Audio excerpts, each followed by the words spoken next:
निवेशरमणीयदर्शनं मन्दहासरुचिराननाम्बुजं पूजितं सुरनरोत्तमेर्मुदा धर्मनन्दनमहं विचिन्तये। बोलो स्वामिनारायण भगवाननी जय, घनश्याम महाराजनी। इष्टदेव भगवान स्वामिनारायण, पूज्यपाद શાસ્ત્રીજી મહારાજ, પૂજ્ય ગુરુ મહારાજ, પૂજ્ય મહંત સ્વામી, સર્વે સંતો, વહાલા સર્વે ભક્તો, બધાને જય સ્વામિનારાયણ. આજે સંત સભા ખાલી છે, ગુલાબ નથી, ખાલી મોગરા છે. આજે પૂજ્ય સંતો એક બે પધરામણી વગેરે ગયા છે, એટલે મારો વારો આવી ગયો. વહાલા ભક્તજનો, આપણે અત્યારે 2 દિવસથી, 1.5 દિવસ, અડધો દિવસ થયો, બ્રહ્મસત્રનો લાભ લઈએ છીએ. આ બ્રહ્મસત્રમાં આપણે જ્યાં છીએ, આપણો સત્સંગ જ્યાં છે ત્યાંથી એક ડગલું ઉપર ચડવા માટે આપણે આવ્યા છીએ. શાસ્ત્રીજી મહારાજ બ્રહ્મસત્ર કરતા સ્વામીનો ધ્યેય શું હતો? સ્વામીની જૂના બ્રહ્મસત્રોની કેસેટો છે, આપણે વચનામૃત વગેરેની સાંભળીએ છીએ, જે પબ્લિશ થયેલી છે. પણ બીજો બ્રહ્મસત્ર જ્યાંથી સ્વામીની કેસેટો છે, એમાં સ્વામી બ્રહ્મસત્રની ઘણી બધી સારી સારી વાતો કરે છે. સામાન્ય જે કથાઓ તો સ્વામીજી કરતા જ, પણ બ્રહ્મસત્રમાં શા માટે તમે આવ્યા છો અને શું કરવાનું છે, એવું સંતો અને હરિભક્તોને આપણે સ્વામી સમજાવતા. જે હરિભક્તોને સમય હોય તો કહેજો, એમને આપશું. સમય તો બહુ પ્રોબ્લેમ છે ને સમયનો. અત્યારના બ્રહ્મસત્રમાં આવવાનો સમયનો પ્રોબ્લેમ છે, ઓલા તો ક્યારે સાંભળીએ. પણ સ્વામીની કથાઓ આપણે સાંભળીએ તો સ્વામીનો આશય એ હતો કે એના એ ધોરણમાં રહેવાનું નથી. કાલે પૂજ્ય મહંત સ્વામી પણ વાત કરી, પૂજ્ય જ્ઞાન સ્વરૂપ સ્વામીએ વાત કરી હતી કે ધોરણ બદલવાનું છે, ક્લાસ બદલવાનો છે. એના માટે આપણે બ્રહ્મસત્રમાં આવ્યા છીએ. આજે આ વખતે આપણે જે સ્લોગન રાખ્યું છે ને, એ સ્લોગન એમણે નથી રાખ્યું. ગયે વખતે આપણું સ્લોગન હતું, મારે પણ જીનિયસ બનવું છે. એ પણ પૂજ્ય મહંત સ્વામીનું વાક્ય હતું. સ્વામી કથામાં વાત કરી હોય એમ. થોડા સમય પહેલાં એક કથામાં પૂજ્ય મહંત સ્વામીએ વાત કરેલી, ત્યારે હરિપ્રસાદ સ્વામી, કોઠારી સ્વામી, મુગટ સ્વામી, પુરાણી સ્વામી, એ બધા સંતો, લક્ષ્મીનારાયણ સ્વામી, નારાયણ ભગત, બધાને યાદ કરીને સ્વામી કીધું કે આ બધા સંતો સ્વામીના વચને નીચોવાઈ ગયા. તમને એવું થાય છે? સ્વામી સંતો હતા. તમને એવું થાય છે કે આપણે મહારાજના મિશનને માટે, શાસ્ત્રીજી મહારાજના કાર્યને માટે આપણે નીચોવાઈ જઈએ? એટલે એ વાક્ય જ્યારે બ્રહ્મસત્રની ડિસ્કશન ચાલતી હતી, સંતો, થોડા હરિભક્તો બધા, કે આપણા જે હરિભક્તો છે એ મહારાજના મિશનને માટે કંઈક કરી છૂટવાની વધારે તમન્ના થાય, એના માટે આપણે કંઈક ટેગલાઈન રાખી હોય તો કાયમ મનમાં રહે, યાદ આવે, તો વળી રેગ્યુલર આપણા જીવનમાં ચડી જાય ને તો બધું ભૂલાઈ જાય કે આપણે શું કરવાનું છે, શું નથી કરવાનું. વળી આવું સ્લોગન, આવું કંઈક ટેગલાઈન યાદ હોય, કોઈક વળી બોલે, ક્યારેક ગુરુકુલ ગયા હોય ત્યારે કંઈક વળી સંભળાય, વંચાય, તો આપણને એ જોમ થોડું થોડું ચડે. તો શું રાખશું? ત્યારે આ સ્વામીનું એક વાક્ય યાદ આવ્યું. એટલે આમ જુઓ તો પૂજ્યપાદ મહંત સ્વામીનું પ્રસાદીનું વાક્ય છે, સ્વામીના મુખે આવેલું. અને એ પાછું હમણાં કૃષ્ણચરણ સ્વામી વાત કરી એમ સ્વામીએ પોતાના જીવનમાં ચરિતાર્થ કર્યું છે. આપણા ગુરુજનોના જીવન એવા છે. હમણાં પૂજ્ય ગુરુ મહારાજની વાત કરી, પૂજ્ય મહંત સ્વામી, આપણા બધા મોટા સંતો, કે પોતાના શરીર સામે નહીં જોઈ અને મહારાજના કાર્યને માટે, હરિભક્તોને રાજી કરવા માટે આ જીવન દાખલો કરે છે. ગઈ દિવાળીએ ત્યાં સ્વામીના ગુરુ મહારાજની સેવામાં જે સંતો છે એમણે એક સરસ વાત કરી. દિવાળીનો નવા વર્ષનો દિવસ હોય એટલે સ્વાભાવિક છે કે રાજકોટમાં હોય તો ઘણા બધા ભક્તો ત્યાં તો હોય, બધા સ્વામીના દર્શન કરવા આવે. સવારે વહેલી સવારથી લગભગ 6 વાગ્યા પહેલાંથી બધા આવવા માંડે. લોકલ હોય એટલા બધા છોકરાઓ હોય, સંતો આજુબાજુની શાખાઓમાં જ્યાં જ્યાં હોય બધા સંતો પણ તે દિવસે સ્વામીના દર્શન કરવા આવે. સાથે આપણે દૂર હોઈએ, પહેલાં તો વાંધો નહોતો, પણ હવે અત્યારે મોબાઈલ થઈ ગયા એટલે ફોન, પહેલાં તો ઓલી લાઈન હતી તો વાર લાગતી, લાગે ન લાગે. આજે તો મોબાઈલ, એમાં વિડીયો કોલ. એટલે નાના સંતો વાત કરતા હતા કે સ્વામી સવારે 3:30 વાગે જાગ્યા અને 6 વાગ્યા પહેલાં તો મંદિરમાં ઘનશ્યામ મહારાજના દર્શન કરી અને જ્યાં આગળ સોફો સંતાશ્રમમાં છે ત્યાં બેસી ગયા. અને હરિભક્તો આવે બધાને પાછા સ્વામી પગ ઢાંકી રાખે, કોઈ પગે અડવું ન જોઈએ. અને બધાને જય સ્વામિનારાયણ કરે. એક હરિભગતને જય સ્વામિનારાયણ કરે. નાના છોકરા હોય તો માથે હાથ મૂકે, નાના છોકરા હોય તો સાકર લઈ સાકર આપે, પોતાના હાથે આપે.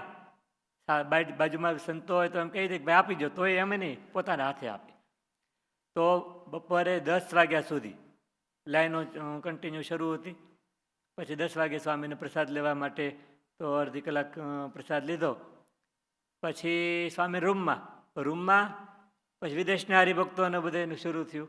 અહીં સાંજ પડી હોય એટલે ત્યાં સવાર હોય એટલે પછી એ પ્રમાણે વિદેશના હરિભક્તો તો લગભગ 12:30-1 વાગ્યા સુધી વિદેશના હરિભક્તો, દેશ પ્રદેશના હરિભક્તોને બધી સાથે વિડીયો કોલ થયા. પછી થોડી વાર સ્વામી આરામ કર્યો અને 2-2:30 વાગે તો પાછા જાગી ગયા. સ્વામી કહે 9 વર્ષ છે, બધા આવતા હોય, આપણે સૂતા રહી સારું નહીં. સ્વામી માંડ 15-20 મિનિટ સૂતા હશે, પાછા સોફે બેસી ગયા. પાછા બીજા થોડા સંતો હરિભક્તો આવ્યા, દર્શન કરવા, એને મળ્યા, વાતો કરી. પાછા ફોન આવ્યા.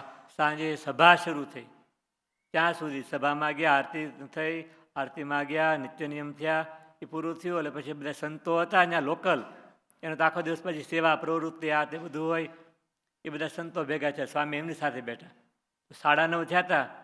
સ્વામી કહે સંતો બધાને તો આપણે પ્રસાદી આપી નથી, સેવક સંતો હશે કે પ્રસાદી લાવો. એટલે પ્રસાદીનો એક ડબ્બો હશે, એમાં થોડુંક સૂકો મેવાનું હતું. સ્વામી બધા સંતોને સૂકો મેવો બધું આપ્યું.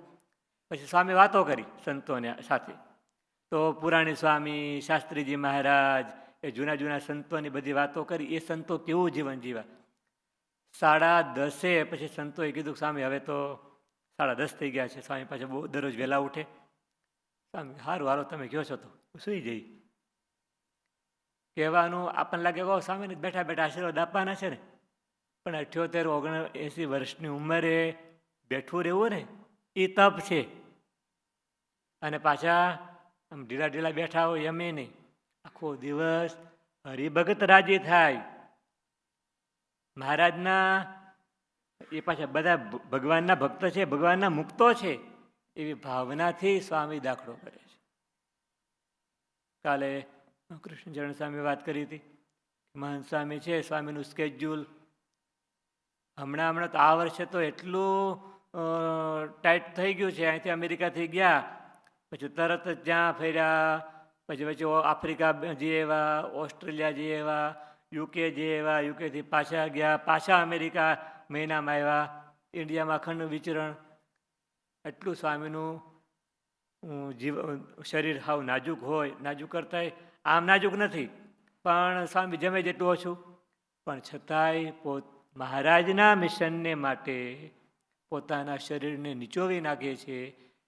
એ સ્વામી પાછા પોતાના જીવનમાં ચરિતાર્થ કરીને જે બોલ્યા એ વાક્ય છે કે સ્વામીના વચને મારે નીચોવાઈ જવું છે.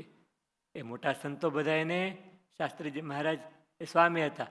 આપણા માટે જ્યારે ગુરુ મહારાજ તો આપણને ડાયરેક્ટ હવે કંઈ આજ્ઞા કરવા આવવાના નથી. આજ્ઞા કોણ કરવાનું છે? મહંત સ્વામી આજ્ઞા કરવાના છે. તો સ્વામીની ઈચ્છા હોય, સ્વામીની આજ્ઞા હોય, એમ સ્વામી એક મહંત સ્વામી એક બીજું વાક્ય પણ બોલે છે. ત્યાં મોટા સંતો હતા, કોઠારી સ્વામી વગેરે, તો શાસ્ત્રીજી મહારાજની સ્વામીની જીભ વળે, એના શરીર સંતોના દેહ વળે. સ્વામી બોલે એટલે ટૂંક ટૂંક થઈ જાય. એમ આપણા બધાનું કમિટમેન્ટ એવું હોવું જોઈએ કે મહંત સ્વામીની ઈચ્છા છે તો આપણે એવું પાછું વાળીને જોવા નથી. હા, તમે બધા ગ્રહસ્થ છો એવું અમે નથી કહેતા કે તમે બધા સાધુ થઈ જાઓ, પણ તમારા કામ ધંધા બિઝનેસ બધું કરવાનું છે. કાલે સ્વામી મેસાવતા હતા ને, તમે કમાવો છો નહીં તો અમને ખાવા કોણ દેશે? પણ એની સાથે એવો સમય કાઢવાનો છે કે એ સમયમાં આપણે મહારાજના મિશનનું કાર્ય કરી શકીએ, સંતોના હાથ પગ બની શકીએ. આપણે વિદેશમાં સંતો ઓછા છે. હમણાં અશ્વિનભાઈ કહેતા હતા સ્વામી સંતો, મહાન સ્વામીને કહેતા હતા સ્વામી અમારા સંતો વધારે જોશો, હજી અમારા એટલા સંતો પૂરતા નથી. વડીલ ભક્તોની વિનંતીથી સ્વામી પ્રયત્ન કરે છે અને કરશે ને આવશે વધારે સંતો. પણ હજી વધારે સંતો આવશે ને ત્યાં 2 સંતો આપણને વધારે મળશે ને ત્યાં અશ્વિનભાઈ ધીરુભાઈ બીજા 4 સેન્ટર નવા શરૂ કરશે. એટલે આપણે તો એની પરિસ્થિતિ રહેવાની છે.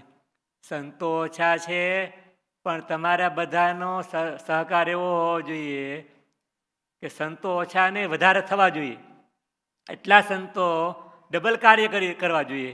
કોનું કાર્ય? મહારાજના મિશનનું.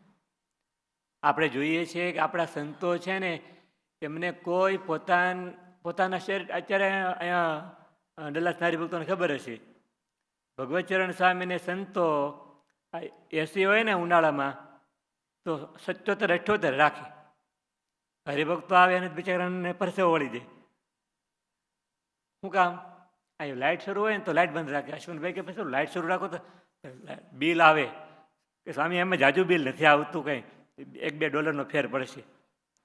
નાની નાની કાળજી રાખે, પોતાના કપડાથી લઈ અને સંસ્થાની કોઈ પણ વસ્તુ બગડે નહીં એના માટેની કાળજી લઈ. એ સંતો મહારાજના મિશનને માટે ડેડિકેટેડ છે. પણ સંતો ઓછા છે ત્યારે આપણે બધાએ સંતોના હાથ પગ થવાનું છે. વડીલ ભક્તો છે એ તો એમની રીતે સેવા કરે છે, પણ જે આપણે યંગ, આમ તો હવે યંગમાં ઘણા બધા હવે તો 50 સુધી ભોગી ગયા છે. આપણે યંગ જ કહેવાય. આમ તો ધીરુ બાપા ભલે બાપા કહેવાય પણ યંગ જ કહેવાય. પહેલાં તો આપણે ધીરુભાઈ જ કહેતા. આપણે ઓસ્ટ્રેલિયા ગયા ને ત્યાં બધા એકદમ જુવાન, ત્યાં પછી 30 વર્ષ નીચેના એ બધા કે આ ધીરુ બાપા આવ્યા, ધીરુ બાપા આવ્યા. તો પછી અમે ધીરુ બાપા કરી દીધા. તો એ પણ અત્યારે એટલા દોડે છે. તમને ખબર છે ધીરુભાઈ અત્યારે વર્ષમાં 5 થી 6 વાર ઇન્ડિયા જાય છે. શાના માટે? કોઈના લગ્ન પ્રસંગમાં, તો બીજા કાંઈ કામકાજ માટે. ખાલી ગુરુકુલના કાંઈ કામકાજ હોય, પ્રસંગ હોય, સંતો કે આવો તો ચાલો ઉપડ્યા. તો એ ઉંમરે એમની શક્તિ પ્રમાણે એ પણ પોતાના શરીરને નીચોવે છે. આપણે બધા એને કમિટમેન્ટ કરવાનું છે. અત્યારે આમ તો મારે 2 દિવસ પછી હતું, અત્યારે આજે ભગવતચરણ સ્વામી તપડ સ્વામી બહાર ગયા છે, પણ મારો જે વિષય હતો બીજી વાર તો ચાન્સ મળશે ને, આપણે પછી જ્યાં રૂબરૂ આવશું જે તે સેન્ટરમાં ચાર કરીશું. પણ હરિપ્રસાદ સ્વામીની વાત કરવી છે.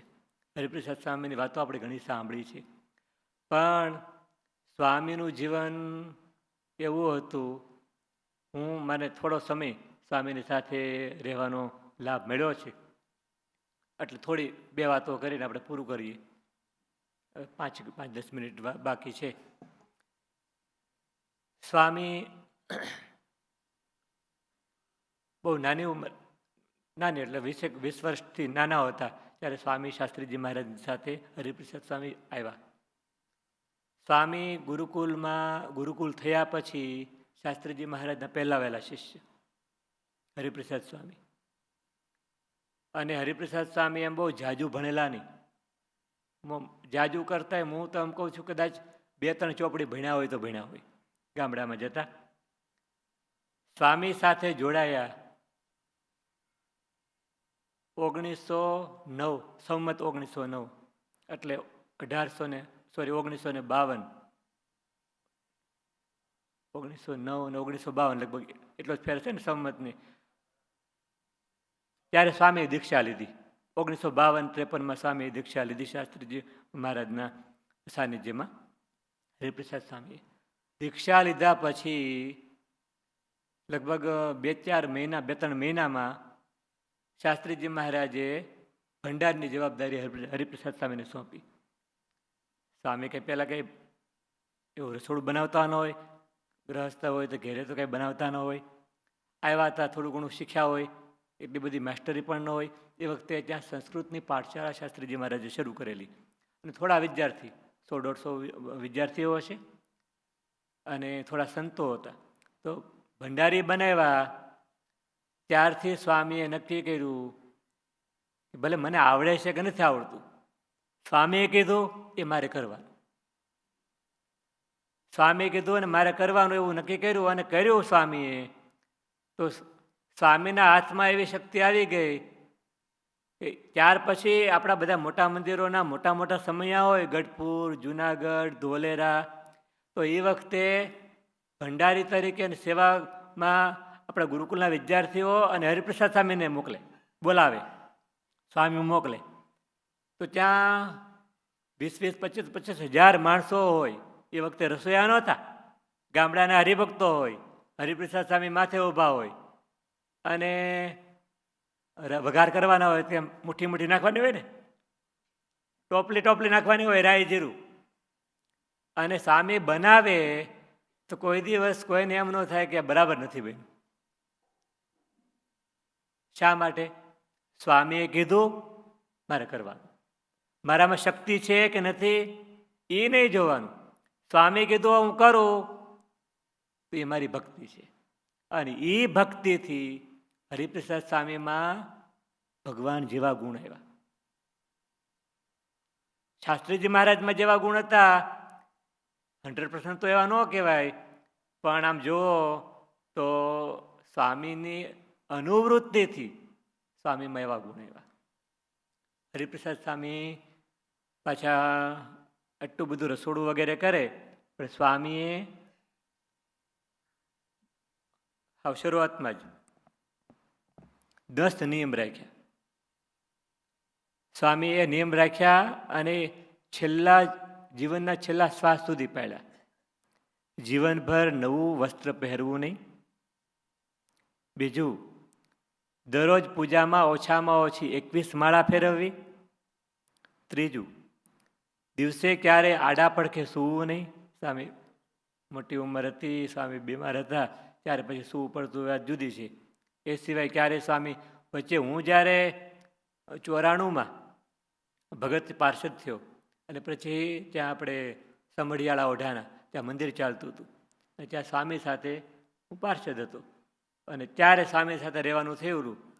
ત્યારે પણ સ્વામી દિવસે કે રાત્રે પણ આડા પડખે નહીં સૂતા, બેઠા બેઠા સૂતા. અને ક્યારેક એવું નિયમ નહોતું, પણ રાત્રે પણ સ્વામી થાંભલાને ટેકે બેઠા બેઠા સૂઈ જાય. ક્યારેક સૂવું હોય આડે પડખે તો પાથરા વગર સૂતા. તો સ્વામીનું ત્રીજું નિયમ, દિવસે ક્યારે આડા પડખે સૂવું નહીં. ચોથું, જીવનભર બીજું ટાણું જમવું નહીં. આજીવન સ્વામી એકટાણા કર્યા. યુવાની અવસ્થા હતી, યુવાની એટલે કે 60 વર્ષ સુધી તો સ્વામી આજ બપોરથી કાલ બપોરે. પછી વચ્ચે જોગી સ્વામી, હરિપ્રસાદ સ્વામી, એ બધા સંતો 3 વાગે ઠાકોરજીને મેવો ધરાવ્યો હોય તો એ નાનું કે મોટું કંઈ ફ્રૂટ ધરાવ્યું હોય એને 2 ફોડવા પણ પોતાના મોઢામાં ન નાખે, પાણી સિવાય કાંઈ નહીં. તો ચોથું, આ જીવનભર બીજું ટાણું જમવું નહીં. પાંચમું, બપોરની કથા અચૂક કરવી. સંતો સવારની કથા હોય, બપોરે કથા હોય, સાંજે કથા હોય, પણ બપોરની કથા હોય તો ગયા, ન ગયા તો ન ગયા. પણ સ્વામી એવું નિયમ રાખ્યું. છઠ્ઠું, ગમે તેવા કામકાજને બાજુએ કરીને સાયમ સભામાં આરતીથી લઈને પોઢણિયા સુધી હાજર રહેવું. સાતમું, મહિનામાં 2 એકાદશી, હરિજયંતી, પૂનમ અને અમાસ એમ 5 ઉપવાસ અવશ્ય કરવા. સ્વામી આજીવન. આજે પણ આપણા મંડળમાં ઘણા સંતો એવા છે, હરિપ્રસાદ સ્વામી, જોગી સ્વામીને યાદ કરી મહિનામાં 5 ઉપવાસ કરે છે. આપણે અહીંયા ધર્મચરણ સ્વામી, બ્રહ્મદર્શન સ્વામી સંતો છે, એ પણ મહિનામાં 5 ઉપવાસ કરે છે. હરિપ્રસાદ સ્વામીએ એ પ્રારંભ કરેલો. આપણે અત્યારે ઘણા બધા હરિભક્તો પણ હરિજયંતિ રહેતા હોય. પહેલાં સામાન્ય રીતે હરિજયંતિનો ઉપવાસ કોઈ કરતા નહીં. ઉપવાસ મતલબ ફરાળ સંતો પણ ન કરતા, ખાલી એકાદશીનો ઉપવાસ હોય, ફરાળ હોય. હરિપ્રસાદ સ્વામીએ શરૂઆત કરાવી કે ભાઈ મહારાજનું પ્રાગટ્ય દિવસ છે અને સંતો ઘણા બધા ગૃહસ્થાશ્રમમાં એવું હોય લોકમાં કે નાના મોટા અલગ અલગ વ્રતો કરતા હોય. શનિવાર રહેતા હોય, કોઈ મંગળવાર રહેતા હોય. તો સ્વામી કે આપણે મહિનામાં એકવાર મહારાજને યાદ કરીને હરિજયંતિ સુધી નોમ હોય તો એ સુધી નોમ સ્વામીએ શરૂ કરાવેલી. આ 7મો નિયમ. 8મો નિયમ, વર્ષ દરમિયાન વચનામૃત, ભક્ત ચિંતામણી, સ્વામીની વાતો, 20 ગ્રંથ એટલે કે નિષ્કુળાનંદ કાવ્ય, એટલા ગ્રંથોના પાઠ અવશ્ય કરવા. ત્યારની વાત છે. આ સ્વામી સાધુ છે ત્યાર પહેલાં બીજા વર્ષે આ નિયમ લીધેલા છે. એ વખતે સ્વામી એવડા મોટા ભંડારી હોય, ત્યાં છોકરાઓને બધું ધ્યાન રાખતા હોય, તો પણ સ્વામી આ નિયમ રાખ્યા. પોતા માટે કોઈ અવશ્ય વસ્તુ ક્યારેય, પોતા માટે કોઈ પણ વસ્તુ ક્યારેય માગવી નહીં. અને 10મું, ગુરુ મહારાજ એટલે કે શાસ્ત્રીજી મહારાજ, સ્વામી ગુરુ મહારાજ લખ્યું છે, ગુરુ મહારાજની આજ્ઞામાં સંશય કરવો નહીં. આ સ્વામીનો બધાથી મોટો નિયમ હતો. ક્યારેય જીવનભર સ્વામીની આજ્ઞા થઈ એનાથી કે બીજો સંશય નહીં. સાચું લાગે, ખોટું લાગે, મને ફાવે છે, નથી ફાવતું, કાંઈ નહીં. તો આવી રીતે હરિપ્રસાદ સ્વામી આ નિયમ લીધા અને ત્યારબાદ આજીવન એ નિયમ રાખ્યા. અને છેલ્લી અવસ્થામાં